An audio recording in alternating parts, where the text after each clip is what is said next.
Guys सबै कुरा राम्रो चलिरहेको थियो, युट्युबबाट राम्रै रेभेन्यू आइरहेको थियो, सबै कुरा ठिक थियो। तर अस्ति भर्खर फेरि युट्युबले एउटा नयाँ पोलिसी निकाल्यो रिगार्डिङ रेभेन्यू। अब तपाईँको रेभेन्यूमा ट्याक्स काटिनेछ। अहिलेसम्म युट्युबले ट्याक्स स्याक्स केही काट्थेन। तपाईँले युट्युबरले पनि ट्याक्स काट्थेन, एडसेन्सले पनि ट्याक्स काट्थेन, तपाईँको ब्याङ्कमा आउँदा ब्याङ्कले पनि ट्याक्स काट्थेन।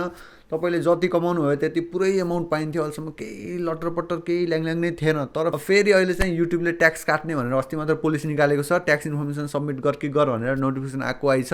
अब मे 31 ट्याक्स इन्फर्मेसन सबमिट गरेन भने युट्युबले 24% तपाईँको इन्टायर रेभेन्यूको 24% ट्याक्स काटिदिने भनेर वार्निङ पनि दिएको छ। मे 31 सम्म ट्याक्स इन्फर्मेसन सबमिट नगरे पार। त्यही भएर आज मैले ट्याक्स इन्फर्मेसन सबमिट गर्ने कसरी भनेर सिकाउने छु। तर त्यो सुरु देखाउनुभन्दा अगाडि चाहिँ मैले तपाईँलाई एउटा कुरा क्लियर गरिदिन चाहन्छु। यो ट्याक्स काटिने भनेको चाहिँ तपाईँको युट्युबको इन्टायर रेभेन्यूबाट काटिने होइन। यो तपाईँको युएसबाट जेनेरेट भएको, युएस भ्युजबाट जेनेरेट भएको रेभेन्यूको मात्र ट्याक्स काटिने हो। तपाईँको जस्तै तपाईँको च्यानलमा $100 पर मन्थ $100 रेभेन्यू आउँछ, तर $100 मध्ये $10 $10 मात्र युएसको भ्युजबाट आएको रेभेन्यू $10 छ। बाँकी 90% रेभेन्यू तपाईँको नेपाल अथवा इन्डियाको भ्युजबाट आइरहेछ भने चाहिँ तपाईँको त्यो $10 को ट्याक्स काटिने हो। तपाईँको नेपाल र इन्डियाबाट आएको जुन 90% को रेभेन्यूको ट्याक्स चाहिँ काटिँदैन। त्यही भएर त्यो हिसाबले हेर्दा ठिकै छ। किन भन्दाखेरि नेपाली युट्युबरहरूको युएसबाट कति नै भ्युज आउँछ र मोस्टली त नेपालबाटै आउँछ। त्यही भएर त्यो हिसाबले ठिकै छ, त्यस्तो टेन्सन लिनुपर्ने कुरा छैन।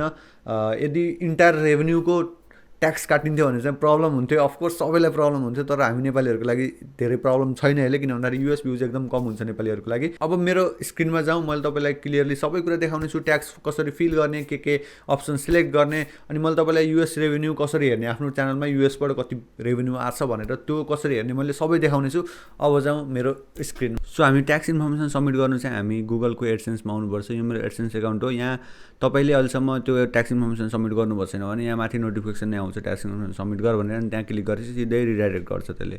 तर मैले ट्याक्स इन्फर्मेसन सबमिट गरिसकेको छु। त्यही भएर मलाई यहाँ जानुपर्छ पेमेन्ट्समा देखाउनको लागि। तपाईँ पेमेन्ट्समा गएर तपाईँले माथिबाट सिधै म्यानेज ट्याक्स इन्फो भन्ने बटन आउँछ, त्यहीँ क्लिक गर्दा हुन्छ। म यहाँ गएर म्यानेज सेटिङमा जानु पऱ्यो। सेटिङमा गएर United States tax info, manage tax इन्फोमा जानु पऱ्यो। हो, तपाईँ यहाँ आउनुहुन्छ, तपाईँ यो फिल्डमा आउनुहुन्छ, यो पेजमा आउनुहुन्छ। यहाँ आएपछि तपाईँले मेरो देख्न सक्नुहुन्छ मेरो ट्याक्स इन्फर्मेसन एप्रुभ भइसकेको छ। अनि विथहोल्डिङ ट्याक्स फर्म्स एन्ड विथहोल्डिङ रेट्स मेरो 30%। सो मैले 30% ट्याक्स पे गर्नुपर्छ युएस भ्युजबाट। अब युएस भ्युज कसरी क्यालकुलेट गर्ने, आफ्नो च्यानलको टोटल युएस भ्युज कति आयो भनेर क्यालकुलेट कसरी गर्ने भनेर मैले देखाउँछु। त्यो देखाउनुभन्दा पहिला चाहिँ मैले यो सबमिट कसरी गर्ने, के इन्फर्मेसन फिलअप गर्ने भनेर देखाउँछु। त्यसको लागि मैले त यहाँ सबमिट न्यू फर्म भनेर क्लिक गर्नु पऱ्यो। तर तपाईँले फर्स्ट टाइम गर्दै हुनुहुन्छ भने यहाँ सिधै यहीँनिर एउटा बटन आउँछ, त्यहाँ क्लिक गरेपछि आउँछ है। स्टार्ट न्यू फर्म गर्छु, मैले राख्छु यहाँ साइन इन।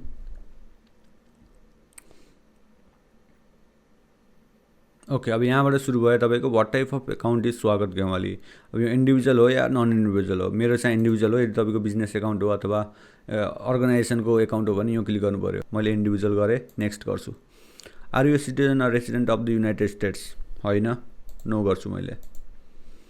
त्यसपछि select W8 tax form type based on previously answered question. W8 form is needed. W8 BEN भनेको चाहिँ यो चाहिँ इन्डिभिजुअलको लागि, नन युएस इन्डिभिजुअलको लागि युज हुने भनेको W8 BEN। हाम्रो केसमा चाहिँ W8 BEN हुन्छ, non US individual to claim tax treaty benefits भनेर यो W8 BEN हामीले सिलेक्ट गर्छौँ। अनि स्टार्ट W8 BEN फर्म भन्छौँ। अब बल्ल फर्म खुल्छ, त्यो चाहिँ हामीले हेरेर फिलअप गर्नुपर्छ। अब तपाईँले यहाँ हेर्नको लागि स्वागत गेवाली भनेर आफ्नो नाम हालिदिने, लिगल नेम हालिदिने, कन्ट्री अफ सिटिजनसिप तपाईँले नेपाल हालिदिने। अब यहाँ आयो ट्याक्स पेयर आइडेन्टिफिकेसन नम्बर, जस्तै प्यान नम्बर हुन्छ त्यो चाहिँ तपाईँले यहाँ हाल्नुपर्ने हुन्छ। तर नेपालको केसमा यो चाहिँ के हो भन्दाखेरि optional unless you are claiming a tax treaty. अब यदि तपाईँले ट्याक्स ट्रिटी युएस, तपाईँको कन्ट्रीको युएससँग ट्याक्स ट्रिटी छ भने चाहिँ तपाईँले यहाँ TIN नम्बर हालेर गर्नुपर्छ। तर मैले देखेअनुसार नेपालको ट्याक्स ट्रिटी छैन युएससँग, त्यही भएर यो हालेर काम छैन हाम्रो। अनि यहाँ तल मैले चेक गरेको थिएँ, यहाँ तल गएर तपाईँले नेपाल भन्ने कन्ट्री नै हुँदैन। यहाँ ट्याक्स प्यान नम्बर हाले पनि तपाईँले तल गएर नेपाल भन्ने कन्ट्री नै छैन, त्यही भएर यो तपाईँले नहाल्दा पनि हुन्छ। अप्सनल फिल्ड हो, यो छोडिदिनुहोस्। नेपाल हो, हामीले 30% ट्याक्स तिर्नै पर्छ युएस भ्युजमा। युएस भ्युज कसरी हेर्ने मैले देखाउँछु। अरू अप्सन छैन नेपाललाई। इन्डियन केसमा चाहिँ यहाँ प्यान नम्बर हाल्ने भने इन्डियन केस, इन्डियाको सिटिजनको केसमा चाहिँ 15 र 15% ट्याक्स काट्छ। इन्डियाको युएससँग ट्याक्स ट्रिटी रहेछ, त्यही भएर इन्डियन युट्युबरहरूको लागि चाहिँ 15% ट्याक्स काट्छ युएस भ्युजबाट, तर नेपालीको लागि 30% नै काट्छ। त्यो कुनै अप्सन छैन जसलाई बचाउनको लागि। अब हामी सिधै नेक्स्टमा जाउँ। नेक्स्टमा गएपछि तपाईँले एड्रेस हालिदिनु। अब यहाँ मैले यहाँ एड्रेस हालिदिन्छु, बुटोल 32907, मेलिङ एड्रेस सेम हालिदिन्छु। Okay, so are you claiming a reduced rate of withholding under a tax treaty. अब यहाँ यस भन्ने भने यहाँ you resident of the country claiming treaty with the US. अब नेपालको ट्रिटी युएससँग भए पार यहाँ यस भनेर लेख्ने हो। अब यहाँ एस लेख्यो भने के हुन्छ म देखाइन्छ। यस लेख्यो भने के हुन्छ, अब यहाँ resident of country claiming treaty with the US, नेपालको रेसिडेन्टले ट्रिटी विथ युएससँग क्लेम गरिरहेछ। अब एन भनेर सर्च गर्नु भने यहाँ नेपालको नामो निशान छैन यहाँ। सो नेपालीलाई यहाँ घाटा छ। यदि इन्डियन हुनुहुन्थ्यो भने तपाईँको यहाँ इन्डियन कन्ट्री सिलेक्ट छ, तपाईँले इन्डिया सिलेक्ट गरेको भए तपाईँको ट्याक्स 15% 20% तिर्नु पर्थ्यो। नेपालको त यहाँ नामो निशान छैन, त्यही भएर तपाईँले यो यस ट्याक्स ट्रिटी क्लेम गर्न पाउनुहुन्न। सो नो गर्नुपर्छ। ट्याक्स ट्रिटी छैन, नो गरे पार तपाईँले 30% ट्याक्स तिर्नुपर्छ युएस भ्युजबाट। अब यहाँ हामीलाई अप्सन छैन, हामी नेक्स्ट जाउँ।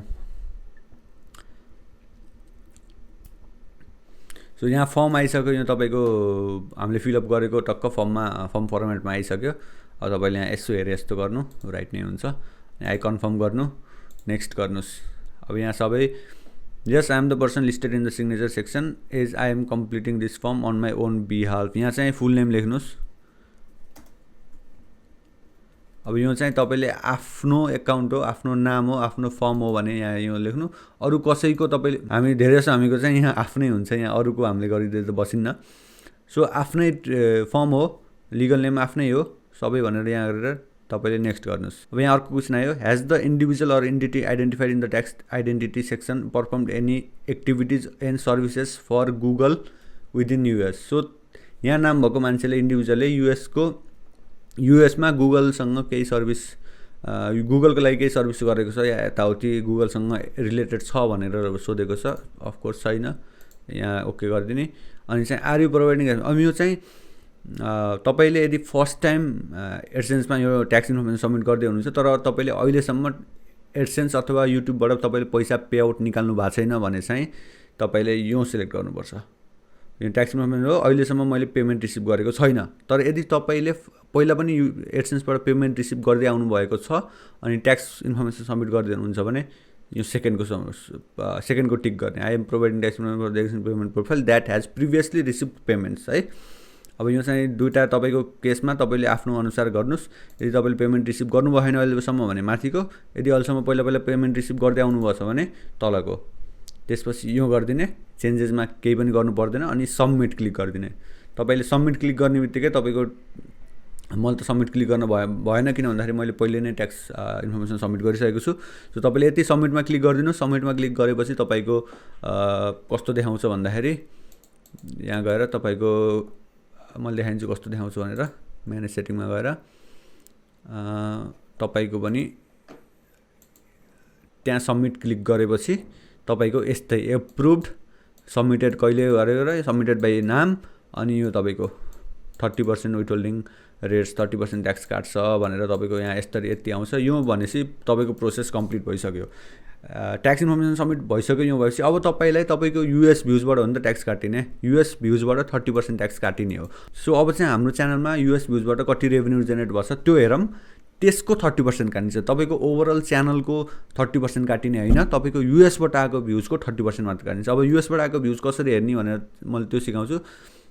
तपाईँ सुरुमा एनालिटिक्समा जानु अनि बाइ द वे यो इन्फर्मेसन चाहिँ तपाईँले मे 31 भित्र तपाईँले सबमिट गर्नुपर्छ ट्याक्स इन्फर्मेसन। यदि तपाईँले मे 31 भित्र सबमिट गर्नु भएन ट्याक्स इन्फर्मेसन भने तपाईँको ओभरअल युट्युबको रेभेन्यूको 24% चाहिँ ट्याक्स काटिन्छ, 24% जान्छ है। त्यही भएर मे 31 भन्दा अगाडि चाहिँ तपाईँले यो ट्याक्स इन्फर्मेसन यो फर्म सबमिट गर्नु होला। अब हामी यसमा जान्छौँ, अब रेभेन्यूमा जान्छौँ। नै अब हामीले युएसको भ्युज कति छ है त, युएसको भ्युजले हाम्रो च्यानलमा कति रेभेन्यू जेनेरेट गरेको छ भनेर हेर्नको लागि हामी यहाँ एनालिटिक्समा गएर सिमोरमा जान्छौँ अनि सिमोरमा गएर जियोग्राफीमा जान्छौँ।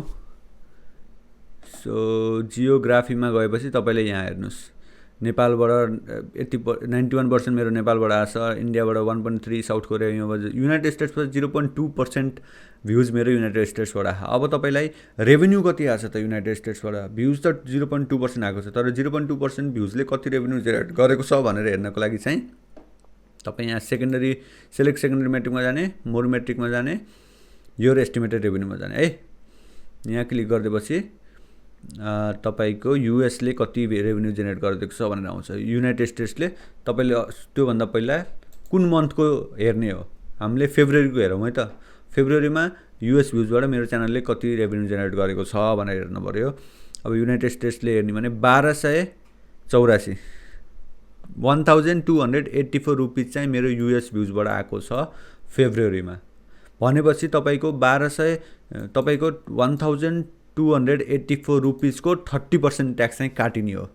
यो 12,555 को ट्याक्स काटिने होइन, 30% ट्याक्स काटिने होइन।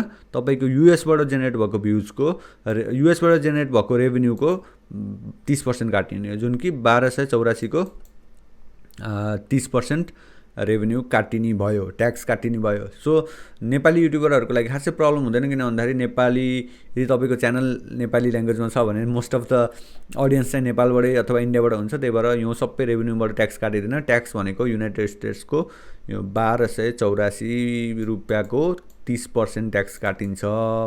अलिकति लस त लस नै हो, तर ठिकै छ। धन्न ओभरअल रेभेन्यूको 30% काटिनु भएको भए त बर्बाद हुन्थ्यो। 12,000को 555 को 30% भनेको धेरै नै हुन्छ, तर बस युनाइटेड स्टेट्सको रेभेन्यूको 30% काटिने, त्यही भएर खासै प्रब्लम हुँदैन नेपाली युट्युबरको लागि। सो गाइज त्यति नै हो। अब जस तपाईँले सबै कुरा बुझिहाल्नु भयो होला। त्यही पनि केही बुझ्नु भएन, अझै केही अलिकति डाउट छ तपाईँको एडसेन्समा, त्यही पनि त्यस्तो छ भने चाहिँ तपाईँले कमेन्ट सेक्सनमा तपाईँले कमेन्ट ड्रप गर्न सक्नुहुन्छ। मैले हरेक कमेन्टबाट रिप्लाई गर्ने। सो आजलाई चाहिँ त्यति नै गरौँ गाइज। अब हामी मिलाउँला अर्को भिडियोमा।